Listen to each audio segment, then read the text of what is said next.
Today we have Leonard Henckel, who is visiting us from Europe, from University of College Dublin. Leonard received his PhD at ETH, working with Marloes Matthijs, who's was a student in our department, was also an advisor of Emma. Actually, Emma and Leonard worked together back in their PhD times. Um, Once he graduated, then he went to Copenhagen for a postdoc with Jonas Peters for a few years, and now he's an assistant professor in University of College Dublin. His work is kind of broadly about understanding causal effects in observational settings using graphical tools. His PhD work is a lot on efficiency. He's now worked a bit more on kind of algorithmic developments, IVs, instrumental variables, causal discovery a bit. From a personal point of view, he's a good friend, a wonderful collaborator. I always enjoy talking to him about politics, about life in general. He's very creative, very fun to talk to. So I'm happy to have him here. Please welcome Leonard. Oh, fill this out. Oh, yeah. So thank you for the very kind introduction. And I've been told I don't have that much time. So let me just start. So the talk today is about linear time primitives for algorithm development and graphical causal inference. So there's obviously a lot of words here, maybe some not so statistical, algorithm development, graphical. But that's why I wanted to start first a little bit with an idea, like a setup, so you kind of understand why I think this is a problem relevant still for statisticians, even though it is formally speaking more on the computer science side.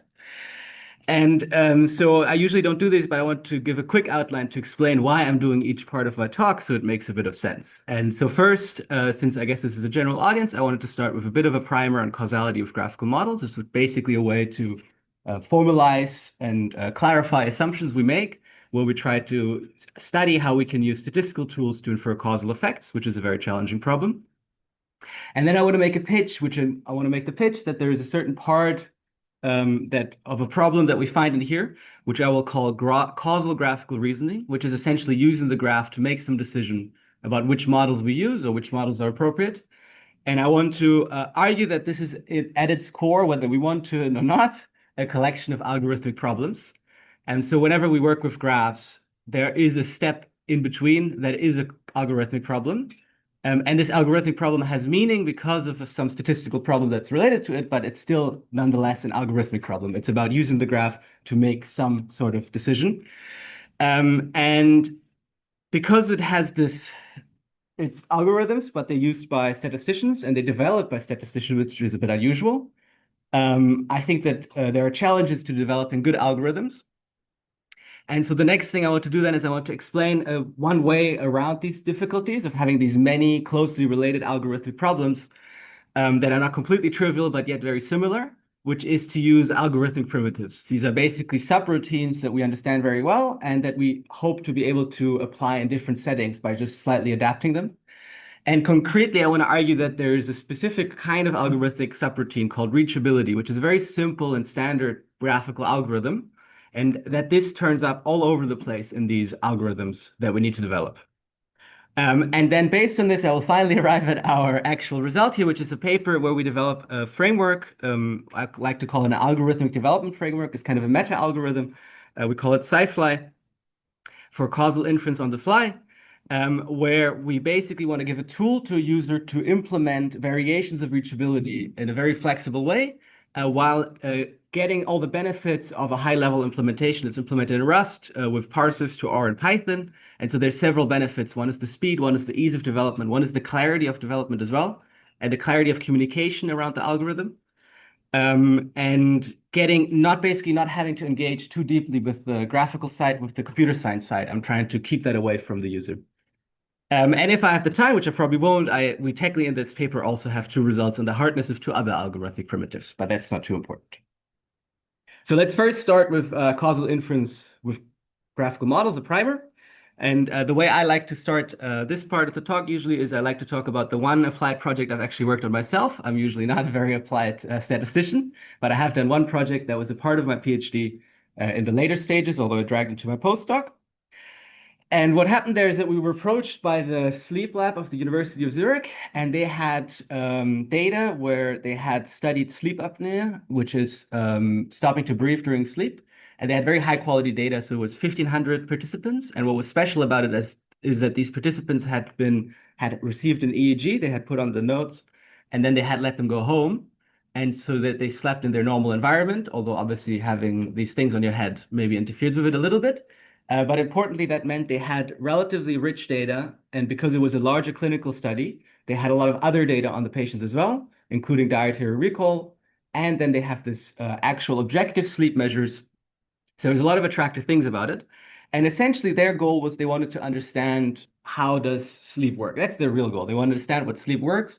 At the time, Professor Hans-Peter Landolt, he joked to me that the only reason we know why we sleep is because if we don't, we die. So it's a very difficult to understand thing, although supposedly we've gotten better since then. And yet it's so universal. So one way to hope to try to understand this more deeply is to study things we know affect sleep. And one thing we know affects sleep, and we almost all consume, is caffeine. So I wasn't aware of that either, but he explained to me that caffeine is a drug. There's no two bits about it. It is a drug. It is addictive. It has withdrawal symptoms, and so on and so forth. And we knew from clinical trials, from experimental settings, that the acute consumption of caffeine has very heavy influences on sleep. So if people are told not to drink coffee for a few weeks, and then you get them into your lab, you let them drink coffee, and then you let them sleep in a controlled environment, they will sleep much, much worse than the control group. So we know that coffee affects sleep. But they wanted to go deeper than that because we also know from from animal studies that if we sleep is a very complex system, it's multiple mutually supporting systems. And if you knock on one, there's a tendency for other systems to come in and replace the other systems. So we know that caffeine specifically works by blocking these receptors. And if you knock out this whole hormonal system for this receptor, in an animal, then the animal will return to sleep normally after a couple months. So there is a kind of a natural thesis, which is caffeine obviously has an effect, but that effect becomes weaker over time. And that is also the interesting, relevant question because that is the consumption we observe in the real world. So caffeine consumption is almost universal and it's almost universally habitual, right? So people drink coffee all the time. And so they came to us and they said, can we somehow understand this causal effect of coffee and sleep time? And here we end up with a problem, which is that we know that the caffeine is related to multiple baseline covariates. So the characteristics of your patients determine both their sleep and whether they drink coffee. So for example, there's gender differences and there are age differences. And we know that both gender and age have huge effects on sleep time. Now, why is this problematic? This is problematic because when we study causal questions, we essentially want to make prescriptive conclusions. We want to draw prescriptive conclusions. So concretely here, this could mean I personally, after observing the study, want to stop. I want to cut down on my coffee consumption. But when we draw prescriptive conclusions or even use them to change our behavior, what happens is that we're essentially studying a distribution where these effects that we have from our baseline covariates on coffee consumption, like age, for example, are not there anymore, right? Because if I choose, sure, people who drink coffee may on average be older than people who do not. But if I personally choose to stop drinking coffee, my age doesn't change, okay? So one way of thinking about it is that we have an underlying causal system, and that gives rise to our observed distribution in the observational population here. And when we study causal effects, what we're really interested in is a different distribution, a distribution where your treatment is controlled. It's set to some level, and therefore it is not affected by these baseline covariates. So you can think about that these causal effects here from age to coffee, for example, from your baseline covariates, that these are kind of not there in the observation we really would like to study. And so that then raises the questions, how can we deal with this? And this is where the randomized control trial originally came in, because the idea with the randomized control trial is if the problem is that we're interested in one distribution where your treatment is set independently of your baseline covariates, well, why don't you just observe that distribution? And that is essentially the idea underlying a randomized control trial. We generate a distribution where the treatment is randomized, right? That's where the name comes from. And so we don't have these effects like age affecting your caffeine consumption. And that is essentially what they did with these acute studies, right? So with the acute studies, they had people come in and they randomized the treatment, and then they observed that there was a negative effect. However, with habitual studies, which is what usually the goal is with dietary studies, this is not feasible, right? People don't adhere to treatment. There's also questions about how, I guess, moral it is. But bottom line is it's very hard to study dietary behavior through randomized controlled trials. So this first way to deal with this problem is kind of out of the window. And then there's a second idea, which is, well, if the problem is that, let's say you can think of your age and your gender as little subgroups, right? And if your problem is that your caffeine consumption is not constant through these subgroups, so let's say men consume more coffee than women or the other way around, well, then how couldn't I just basically fix these characteristics and cut up my original group into smaller groups where I fix these characteristics? So essentially, instead of comparing all people who drink coffee to all people who don't drink coffee, how about we compare the women that drink coffee to the women that don't drink coffee, or the men that drink coffee to the men that don't drink coffee?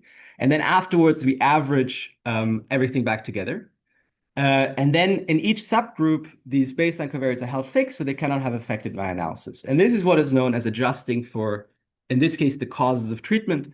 And because the issue is essentially that this treatment has causes, I think it's intuitively perhaps reasonable that if we were able to fix all the causes of the treatment, we could get around our problem. Now, obviously, there is a couple issues there. One is, what does this mean in the continuous case? But you could do this reasonably well. However, in the concrete study we have, we immediately get the next problem, which is most likely we don't actually observe all the causes of your treatment, right? So one could think, for example, that caffeine is a tool for self-medication. And these parts, sure, we asked them, I think, to fill out a well-being survey as well. Well, they had been asked. We got the data later. But obviously these things are hard to quantify. And so it is plausible that there are these baseline covariates that we haven't observed and that we can therefore not adjust for. And so the thing we actually did in this study is we used an approach called instrumental variables. Concretely, we used an approach called Mendelian randomization. The idea there is, what if you have an auxiliary variable that is independent of your baseline covariates? And then under some structural assumption about the relationship between your auxiliary variable and your treatment and outcome, you can kind of intuitively project your treatment onto your auxiliary variable. Then you kind of construct a pseudo-randomized treatment and then use that to estimate your causal effect. And here the auxiliary variable is part of your genome. So we know that there's things on your gut biome, on the enzymes that heavily determine how much coffee we drink. That was well known beforehand. And the hope is that, this stands for singular nucleotide polymorphism, I think. This is a single entry on your genome that tells when it's being read out, whether you should use whatever comes after it. It should be used to produce RNA. And the idea is that because it's set at birth, or rather at conception, it should not be affected by these baseline covariates like age and stress. However, you also need to assume that your instrument doesn't affect your outcome, in this case, sleep time directly. So by things other than through coffee, which is maybe a little less plausible here because we know how important the gut is for all kinds of other things. Okay, so that was a long-winded intro. The big picture now is that we essentially have two worlds. We have the observational world, which is where we understand statistics very well. And there we have observational data, observational distribution, and the standard problem of prediction.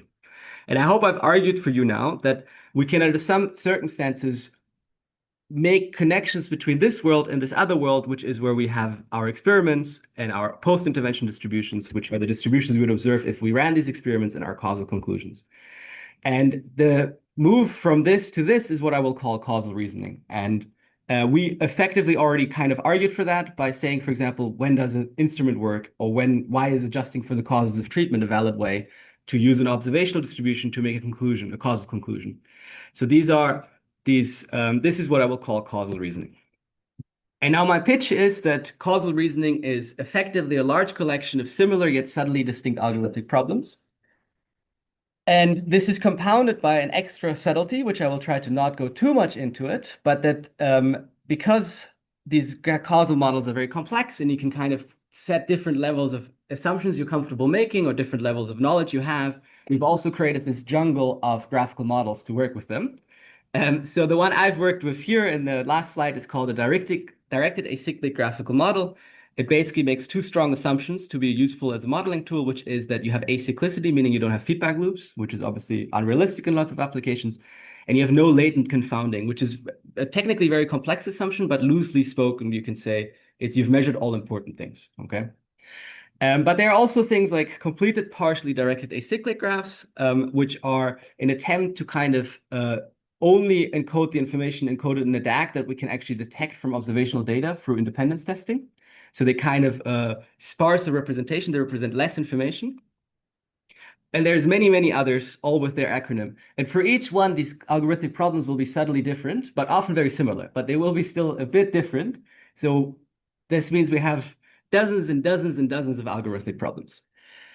Let me give you an example, and I'll do 3 examples just to drive home what I mean with an algorithmic problem. So the first causal reasoning problem is maybe the most natural and the simplest, and I think it hopefully also will help to explain what I mean with causal distribution to observational distribution. So suppose you have this directed acyclic graph G, and you ask yourself the question, when do I know for sure that there's no causal effect whatsoever of your treatment on your outcome? Okay, so first, what does this mean in this world where we think of observational interventional distributions? I will use this notation here, y do x, to denote the distribution of your outcome under the hypothetical experiment of setting your treatment to some small value x. So this is this interventional distribution. Having no causal effect effectively means that your interventional distribution, so the behavior you will expect for your outcome after you ran your experiment, will be the same you observed originally. There was no effect, no change in its behavior. So this would mean if I banned coffee, everybody would continue to sleep the exact same way as they were before. And if I had a universal policy that force feeds everybody coffee in the morning, the same thing would happen. There's no effect of coffee on sleep. And because it's a graphical model, it always kind of just represents certain constraints.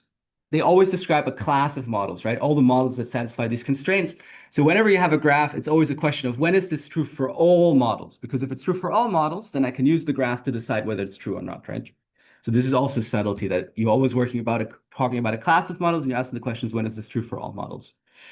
And the solution to that, which is so basic that I didn't find a direct reference for it, but it's very straightforward to show, is that this is true. So there's no causal effect in a directed acyclic graph model, if and only if there does not exist a directed path of the form, so x, and then it points out the error and it keeps pointing out, and there's other nodes in between in G.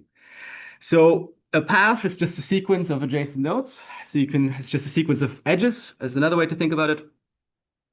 And what this is essentially saying is start off from your outcome, from your treatment, and look at whether you can get to your outcome via one of those paths. So for example, A has a causal effect on F because I can follow down this path to F.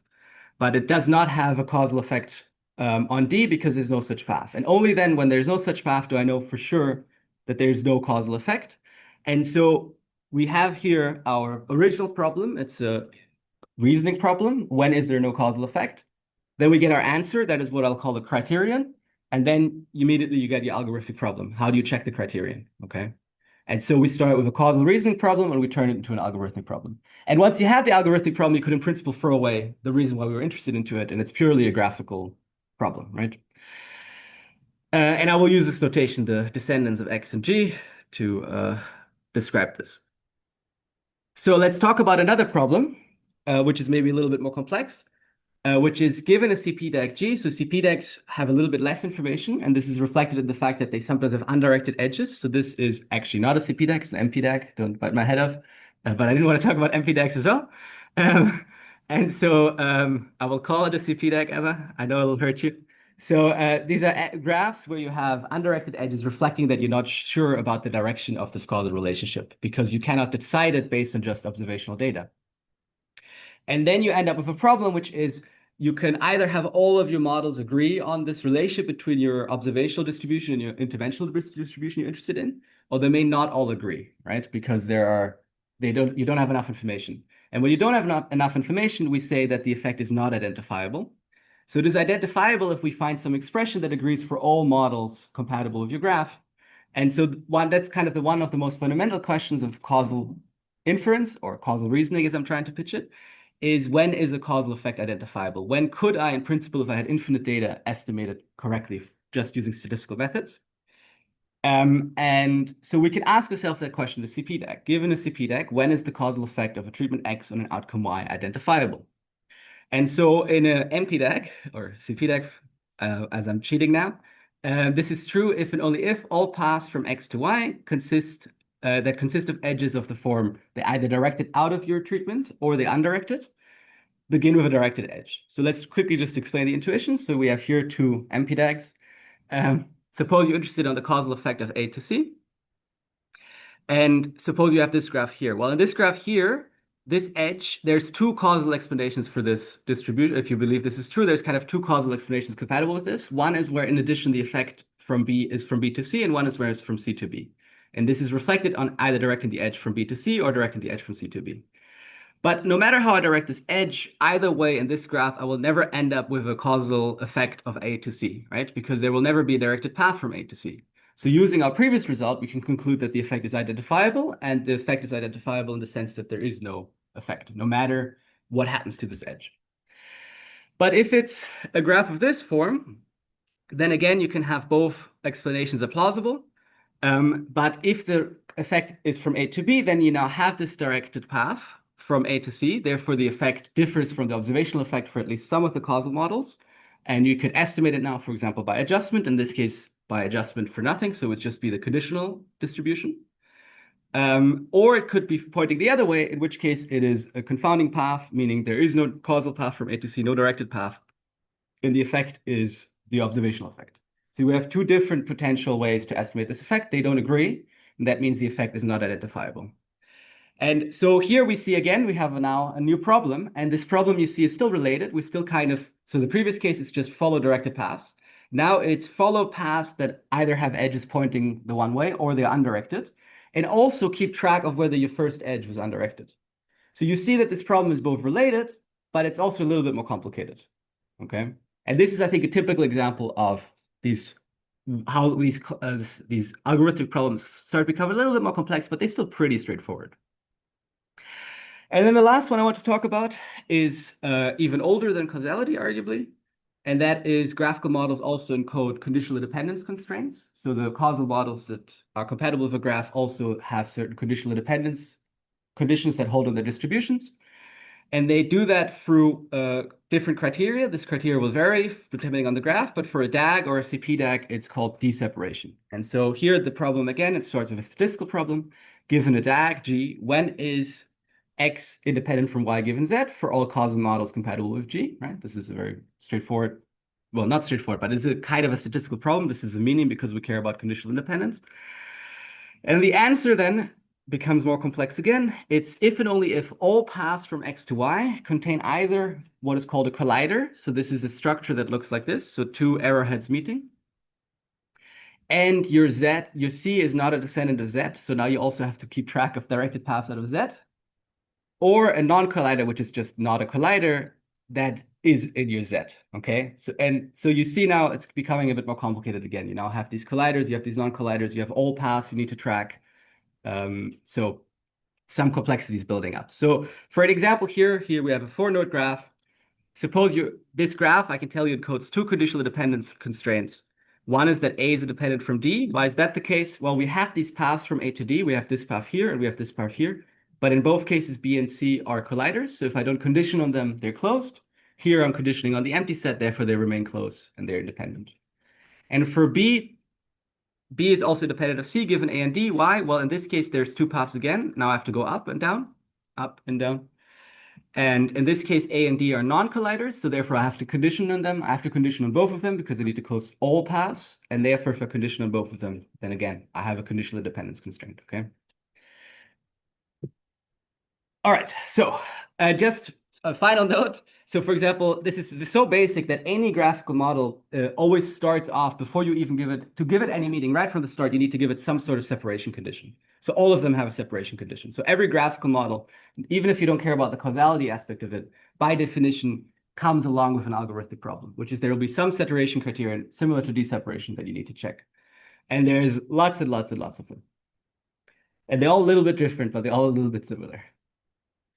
So now let's switch over to, now I hope I've set the scene why this is a problem and why it's interesting. So now let's try to study how we can solve it. And the way I want to solve it is I want to use this thing called algorithmic primitives. So these are very simple routines that you can apply again and again and again to slightly different problems and hopefully always solve them. And so if you understand the algorithmic primitive well, you can leverage this to solve lots of problems. And I'm going to focus on the first problem, which is reachability, this algorithmic primitive. So this is if you start from a starting set S in a directed graph G, you just follow down the directed paths in either a breadth first search or a depth first search, which I'll go over in a second. So it's basically just how do you trace directed paths in a graph? And this is a very standard computer science problem for which there are excellent off-the-shelf solutions. And what's also important here, and even though I don't want to emphasize this too much, I do care a little bit about runtime. This procedure has complexity V plus E, where V is the number of nodes and E is the number of edges in your graph. And this is, just as a remark, this is the size of your input object. So you're putting in a graph for your algorithm to even work with. So it's kind of the optimal attainable runtime. So there's very smart algorithms that sometimes don't even try to look at the whole input object, but let's ignore these for now. For most intents and purposes, this is kind of an optimal runtime. And so that's especially attractive because if you're using algorithmic primitives, you obviously might use many of them. So it's good if you start with a very fast one, because as you build your more complicated algorithm, that means it'll probably continue to be slow. If you already start with a slower one, you can kind of have creep as you build more and more complex algorithms, and it builds up. There are two other algorithmic primitives, just as a comparison, what else could be an algorithmic primitive. One of them is moralization. So this was very fashionable in the 80s and 90s.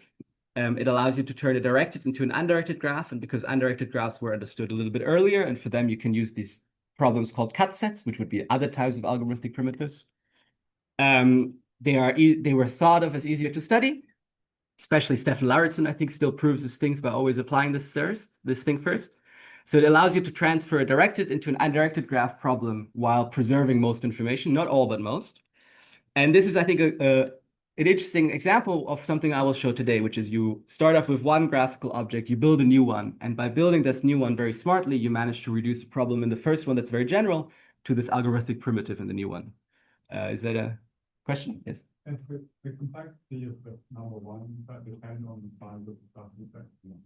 It does not, which is an excellent question and something that is easily messed up. And it's one of the pitches for why to use these tools, because I know, for example, that at PCAlg, they sometimes run it, they run K reachables, and then it does increase the sample size, the complexity. But if you start the algorithm with the input object correctly set up and you pass it the starting set, then it's always linear time, no matter how big the S is. But so basically you don't want to run over things multiple times. So if you give it all the information from the start, it stays linear time. If you run it as separate times, one starting from each one, you get the same result, but then you are now paying a price if your the size of your graph set S increases. Okay, so the last one is this latent projection. So I think Thomas worked a lot on that. This is another procedure to remove some nodes while preserving the remaining information between the remaining nodes. And then also, so for these two, they were claimed to be linear in the output size. So the worst case output size here is quadratic because you can get a much denser graph. So it's trivially true that it has to be quadratic, but people thought it was quadratic. And we showed it's not quadratic, but again, I don't think I'll have the time to go into it. But this is the other thing we did in this project. So let's first run through the reachable real quick. So reachable is pretty straightforward, but it doesn't hurt to study it. So it works with, you have a node you have a starting node, and that can be a set. And that set then becomes your starting queue. So you have a queue, which is the nodes you want to look at any given moment. So the first starting set just means this is the starting queue. And then you're always looking at a node. And when you're looking at a node, you look at its children. So the ones with a directed edge pointing out of it, and you add it them to your queue. And then you mark your node as visited. And you add it to your reach set. And then in the end, you return your reach set. So let's say we start with this very simple graph and your starting node is A. Then you start with A, that's the original queue. Then you look, okay, it has two children, B and E. You add these to your queue and you mark them as reached. And you always mark your starting nodes as reached. So this would technically be the second step. Should have been more precise here. The first step was just looking at A. Now I skipped a little bit over it. So now your reach would be A, B, E. And then in the next one, you will look at E. For example, that depends on your priority, the way you manage your priorities. And then you will look at E. E has a single child. So you add your F to your Q, you drop your E from your Q, you mark it as visited. And now you add your F to your reached. And then you do the same with B. And then you F, and then you C. And the way you do this varies a little bit. There's different choices. The standard choice is depth first search. The other one is breadth first search. That's basically how you manage your queue. But the basic principle is the same. But there is already some subtleties here because the queue management is easy to mess up. So I know, for example, in our implementation for another paper, I was told later on that we managed up and we would sometimes re-add nodes to a queue, and then technically it's not linear time anymore. There's also this issue of dealing with a starting set that's larger than one, setting that up appropriately. Basically, it's not trivial. I think any good computer scientist could set this up to run extremely fast very quickly, but if I had to do it, I would not be particularly good at it. And that's part of the pitch here, right? We want to take that away from the user to have to deal with that. And also what I think is interesting here is that even though it's so remarkably simple, there are already instances where people use other things. So I know, for example, that there's a paper by Jonas Peters from 2014, and he uses the exponential function to compute the reach nodes, which is not much worse.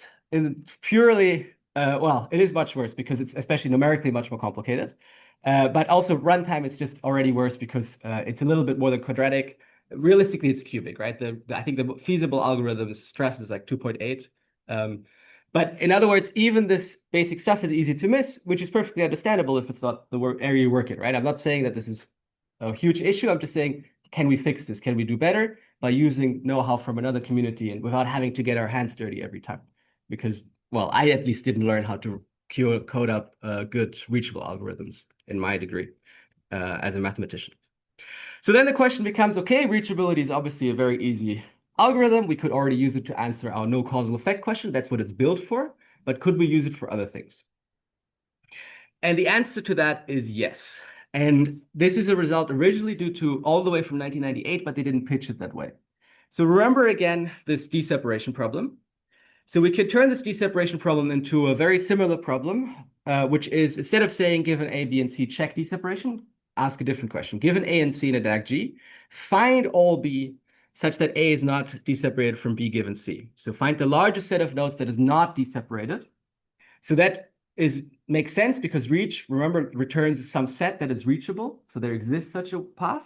So this is a bit more amenable to reachable, but obviously if you can solve this problem well, you can solve the other problem well, right? And then we do a little trick, which I'm not going to go too much in. You switch from paths to walks. This means you allow for repeated nodes. And then you could solve this problem with reachability. And again, I don't think the Schachter paper actually sells it like that.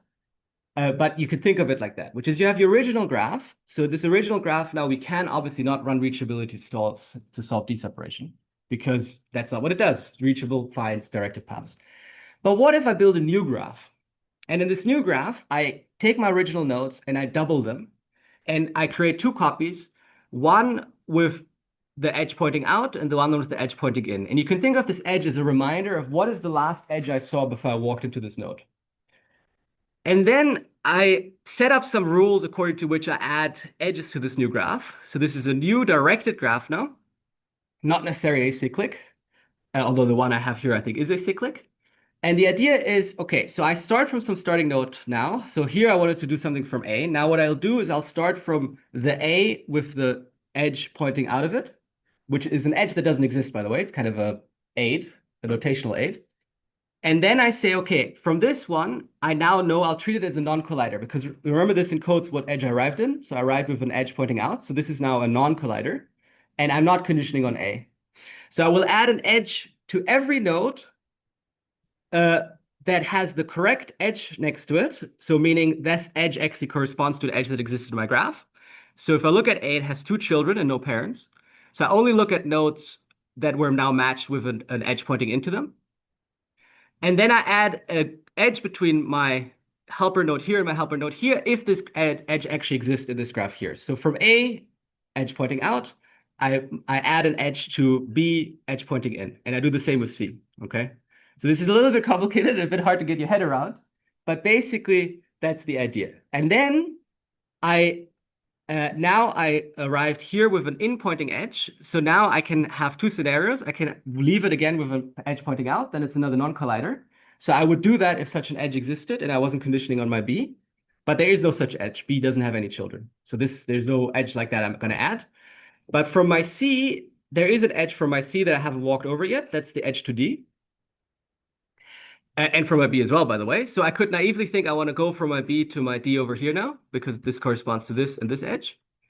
But now, because I have this information, I know that this is a collider structure in this graph here. So I managed to encode the information that there was a collider here in my new graph here. And so I only add this edge if, in fact, I'm conditioning on the node I'm looking at here at the bottom. And because I condition on C, I add this edge, but I don't condition on B, I don't add this edge. Okay. So in other words, not all edges in this new graph correspond to edges here, specifically not the one for the starting set, but the other edges will naturally correspond to edges in this graph here. And directed paths in this graph here, therefore, will correspond to some more complicated paths in the original graph, or walks in the original graph. And by tuning which edges I allow to exist in my new graph, I can control this correspondence. Okay. So by setting this up in the appropriate way, I can solve a different problem. And the way they set it up here was by adding these collider, non-collider rules. And then I have a correspondence between deconnecting walks in this graph and directed paths in this graph. And then I can find directed paths in this graph using reachable. So abstractly, is another question? It's just the red node at the bottom. Are you running reachability to find the answer with the C or not? So the trick is you don't do paths, you do walks, and then you didn't need to do ancestors anymore. Well, that's a good question. So once you switch to walks, you can just do a plain reachable.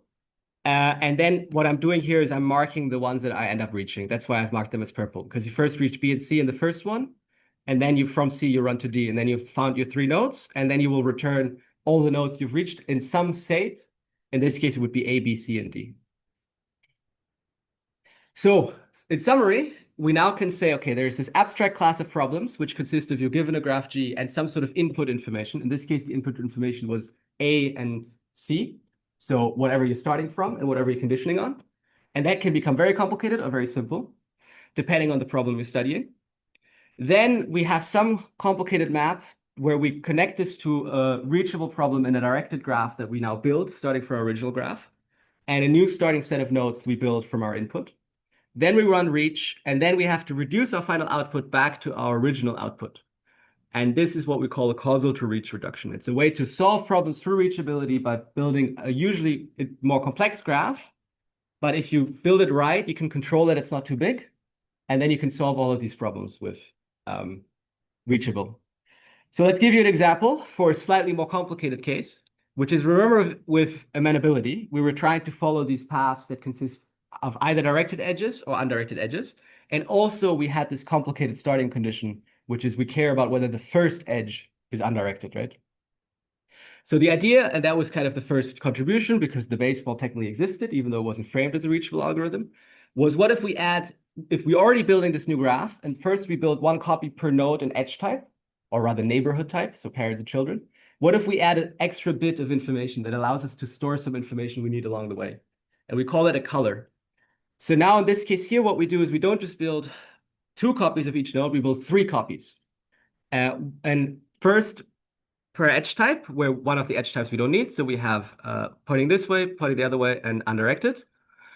And then we add a color to it, which is this we will use to store some piece of information. And specifically, we call the first init because we will only use it right at the start to have a different rule for the starting move. And then we have yield, which is this is the nodes we will return. And then what we'd say is, okay, we start from our A. So from our A, we start with color init. We will pass it to our algorithm. And then we say, okay, the first thing you want to do is we want to mark all siblings of our node A. Those are all the ones we know are already not identifiable right away because right away something went wrong with our pass. So this case here, this would just be B. And once we're on it, we'll set up these new rules. The rules determine which edges I add to this helper graph I'm building. And the rules will just be basically keep walking on paths that only contain edges pointing the one way or undirected edges. Okay. And then you have a reachable reduction of amenability. And you've got around the fact that it was a little bit tedious. There was a couple more complexity here because of the starting condition. We got rid of that with these colors. So that's basically the idea of SciFly. So in order to actually run it, it's a bit complicated, but basically you have 4 pieces of information. The first one is this colors. This determines how many nodes your new graph has, your GDIR. Specifically, we create copies of all the original nodes, and we create 1 copy per neighborhood type. So for example, a CP deck has 3 neighborhood types, parents, children, and siblings. And then we add the color, which we'll use to store extra information as we need it or not. Then we have this Boolean function of rules, which is the real heart of the algorithm, where we control which edges exist in this new graph. And that will control what sort of walks in the original graph do directed paths in the new graph correspond to. And then we need two more bits, which is one is, we'll call it a starter. This is basically a construction, an instruction for constructing the starting set in your constructed graph. And typically what this will consist of is you take your input information, you pick one of those sets, and then remember the nodes in our new graph, they are set edge color tuples. So you have to add some edge and color to it. So in the baseball algorithm, for example, you would take your starting nodes and you would add the edge pointing out to it, okay? And then finally, because our reach output will be in this new graph, and so it's not an appropriate output yet, we have a backwards map where we somehow reduce the information again from nodes in the new graph to nodes in the original graph. And that almost always constitutes of just forget all the edges we just had added to our nodes, okay? And this is a visualization here at the bottom of how to do that. And so the real challenge now is obviously how do you express this, because it's a bit complicated. So then the next thing we try to do is we try to find a notation to express these algorithms. And so remember, we need 4 pieces of information. We need these rules, we need the starting nodes, we need the returned nodes, and we need the how big to build this new graph. And that's what we try to do here. So essentially what it does here is you pass it the graph, the edges it has. So this would be an amenability. Amenability, all you have is a treatment. Then you tell it the rule for how to construct your starting set. In this case here, take your nodes corresponding to nodes in X and take those nodes where we've added to it an undirected edge and the color in it.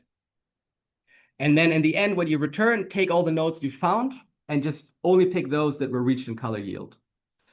And then if you combine all of this, then you still need your rules. So the rules are, you start from your init color. And the first thing you want to do is you want to mark all siblings as these are non-amenable. So that's the first rule.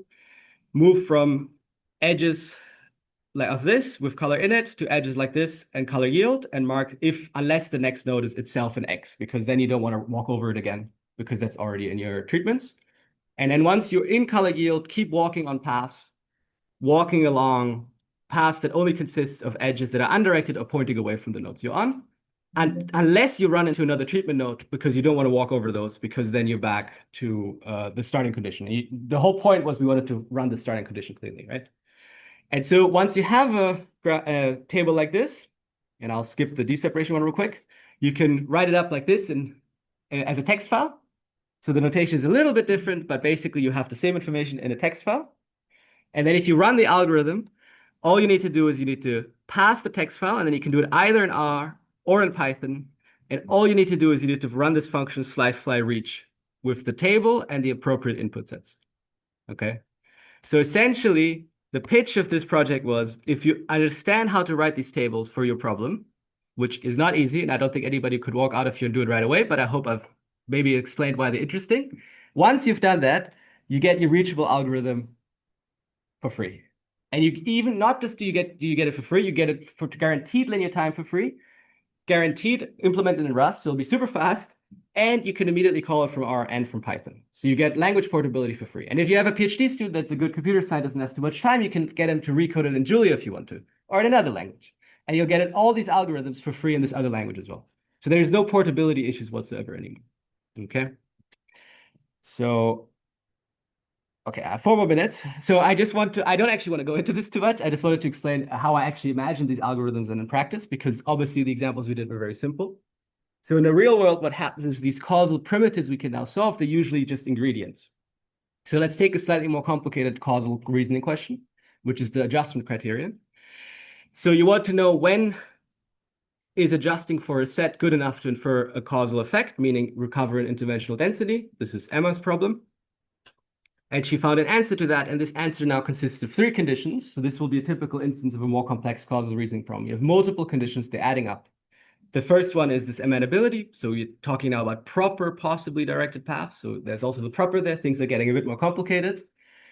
Then you have some complicated condition about which nodes your W is not allowed to contain. And then finally, you get some extra deseparation condition, but now it's in a new graph, G tilde, which you now somehow have to build from your G. So now you have not just one algorithmic problem, you in fact have a bunch of little ones. Because to compute this causal nodes, you need to compute these possible ancestors. These possible ancestors also have to be what I call in the paper proper ancestors. You're not supposed to walk over nodes in X again. So I think this is a great example. You have, okay, possible descendants, possible ancestors with a twist. You have then deseparation in the graph, so deseparation with a twist, and you have amenability. So we have 5 problems, I think, and all of them are simple, actually, if you think about them, but all of them are a little bit different. And so if you had to code up a good code algorithm for them, it'd just take you time, and there's a high odds of you making a mistake. And so what we have here is just the table, for example, for the last one. So the last one, remember, is basically deseparation, just in a new graph G tilde. So you can accommodate this very easily here. You don't even have to touch UG, which, by the way, again, talking about easy to make mistakes, in the Daggety package, which is coded by a computer scientist who usually don't make mistakes, they actually make a mistake when they manipulate their G, which is instead of finding all the edges they have to delete in one run, they start a new run for each edge, which means it's technically not linear time because it adds up if you have lots of edges. So one way you can get around that, you don't have to work with UG, is now you can just add an extra rule. So remember, this is just a deseparation table, but with one twist, we have to ignore certain edges. So how can you do that with rules? You just add an extra rule saying, okay, if you are walking along a path of this form and you encounter an edge like this, only walk over it if it doesn't also happen to satisfy that your current node is in X and your next one is also in C, which are the edges you want to delete. And because it's the negative, we basically say when the edge exists, it's current not in X or next not in C. Okay. And then this is how a code would then actually look. You now would have 5 tables. And then you have these 5 tables, and so then you combine them with lots of little reaches, and then you have also some more complicated post-processing step. So this is how I actually envision this being used in practice. It's just a tool to build a more complicated algorithm. And here, this would then be an algorithm to check validity of adjustment sets. Just to illustrate what you then get off the shelf for free, without ever really having to have coded anything, right? So all you would have had to code is you would have to write 5 tables. That's the hard part, right? But maybe you can find them as well. Some of them will be kind of the same all the time. And then you have to write, well, whatever lines that is, 10 lines, 12 lines of code, 2 of which are just comments. Then you have your algorithm. And for that, let's compare it to the implementation of PCAlg, which is not intended to be scalable because I think they didn't want to engage with reachability, which is perfectly fine, right? You shouldn't have to. And Daggety, which is a computer scientist, which did code with reachability. But obviously they weren't aware of that this was going to be all they need, so they didn't spend quite as much time on it. And so here we can do a runtime comparison where you check quickly the adjustment criterion for randomly selected treatments and outcomes and adjustment sets. And what we see here is that off the shelf, without any effort, without having to touch our Rust, you now get performance that is even better than Daggety, obviously leagues apart from PCAlg, for free.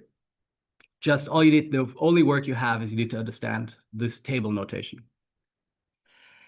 Yeah, so as an overview, basically we have separate contributions. I think the framework itself is kind of nice because I think it's a good way to think about these algorithms.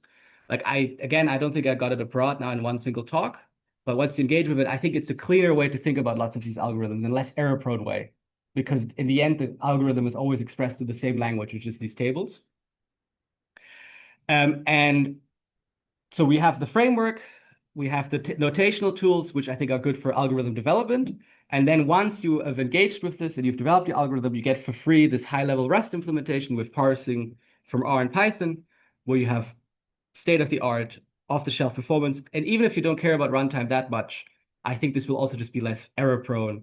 And you never know whether runtime will become important at some point later, right? If you get runtime for free, I'm not saying runtime is the be-all and end-all, but